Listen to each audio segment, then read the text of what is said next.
Let's see what people are saying about Rocket League. Well, shit. It's about time we see a positive video. So here I am. Rocket League has been out for nearly 10 years now, and we've had some pretty great highs. And some pretty great lows. Oh gosh, this is bad. This is bad. But as a game, it stood out amongst a sea of other games in the sports genre for so many reasons. Like, can you even compare FIFA with Rocket League or literally any other sports game in existence with Rocket League? Because I don't think you possibly can. In general, the concept just seems bizarre. Like some crackhead decided to mix balls and cars to make a physics-based sports sim, which for some reason people sink thousands of hours into. And you know what? I think I finally understand why.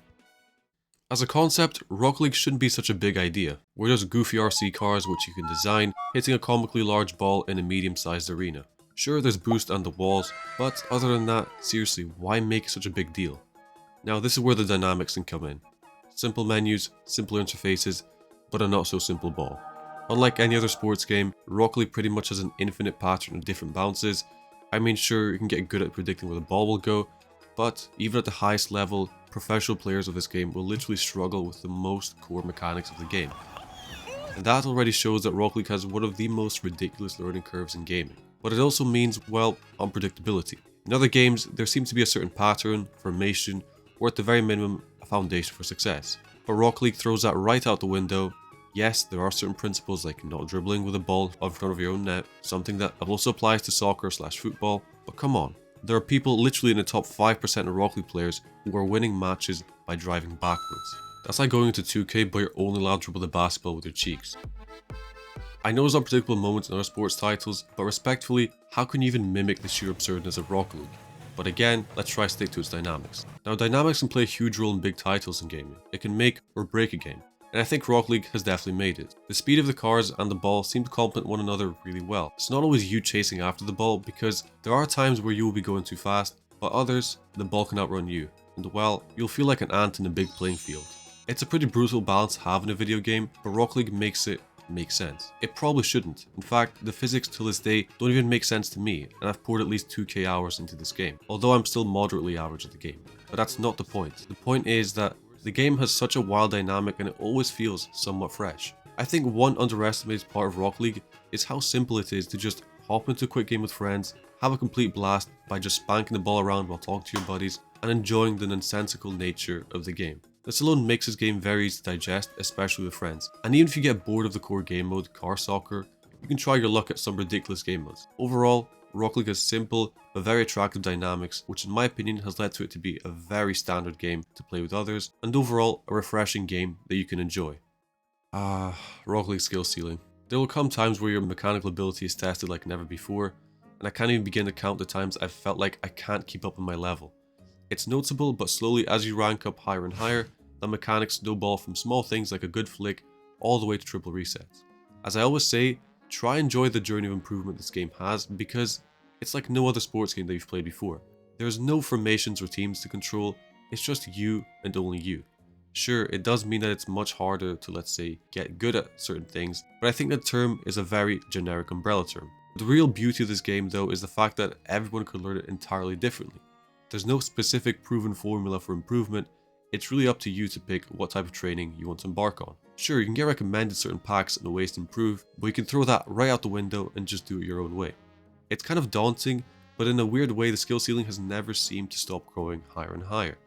Pros have simply made it clear that you can practically do anything humanly possible with the ball, as long as you have at least 70 boost. They never seem to stop finding new mechanics or playstyles which don't fully make sense to normal players, and if that doesn't sound somewhat exciting, then I don't know. I just believe that this game has a very unique skill climbing that you have to do if you want to get better at this game. At last, I also want to mention the cars. Now, one of the best parts of this game is that it isn't pay to win either. Well, 99% of it at least.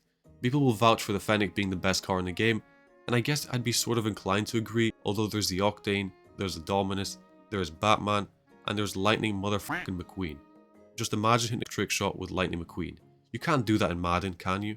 Now there's 6 different hitboxes for Rocket League cars, and if I'm mistaken or Epic Games' website is mistaken, please let me know. But the different hitboxes can all be suited for different playstyles. Sure, the boring and steady Octane hitbox is the most standard one, but who says plank hitboxes aren't fun to use? They all kind of have their own playstyle and interact differently with the ball, so it is worth changing your car every once in a while to see what feels easier for you, and then design that car into an absolute masterpiece. The two things this game has done really well with is the aesthetic and the mechanics. Both seem to complement each other really well without clashing too much with one another, and I think that's what makes this game so unique. Let's all be honest for a second here. Fierce competition can be exhilarating. Sure, Rocket League doesn't necessarily have any other rival games or related communities, but within the Rocket League community, there is so much competition. Yeah, I guess it can get out of hand sometimes. Okay, maybe it gets completely out of hand, but that's what this game introduces. A new kind of adrenaline rush, one that involves spanking a ball with your car into the opposition's goal to take it to overtime. Let's be honest, nothing gets you really up in the morning like a borderline pant-shitting overtime. But if we're being serious, one of Rocket League's main features is the quick chat. One of its holy grails to the gaming world, one might say. It just adds a whole new level of trash talk, funny moments, and entertainment. But that's definitely not all. There's more than that. Demolitions. There is nothing like absolutely thundering into an opponent who's been pissing you off all game. And as much as we want to call demos a legitimate strategy, it's also probably one of the most toxic ways to play the game. Whether you mean it or not, it doesn't matter. People want to smash the monster to pieces just because you demoed them for the 8th time in a single match. Yeah, I guess it's a little toxic sometimes, but it's all part of the fun at the end of the day. But there's obviously a lot more to Rocket League's competitive nature than just quick chats and demolitions. The game thrives off of fast-paced matches, impossible comebacks, and dramatic game savers. It really feels like you're playing a real sport. Like, you can ask so many people who have poured their lives into this game, and they'll tell you that it's the closest thing to a real esport. Oh, I guess we should talk about the esport now. The esport, despite chronic underfunding from Epic Games, it still remains one of, if not the most entertaining esport to watch in the world. Rocket League pros just keep pushing the bar higher and higher to the point where I can't even begin to fathom what on earth is going on anymore. And it's not a secret that many have said that it could and should be the best esport in the world, although once again, that's on Epic Games, like 100% on Epic. Tim Sweeney, if you're watching this, please just sell this game to a company which is willing to invest money into the scene. But with that being said, Rocket League's competitive system adds a range of competition. Okay, there's also the occasional brain fart that the system will go through, not to mention Epic's crippling servers at times, but hey, as long as you have a good connection and mental resilience, you can get through a ranked session without questioning your life choices. All in all, Rocket League has a very competitive player base, which just seems to keep pushing level up every single day. I hope this video was kind of a breath of fresh air in comparison to all the negativity and sometimes, just the constant moaning that we go through with Rocket League.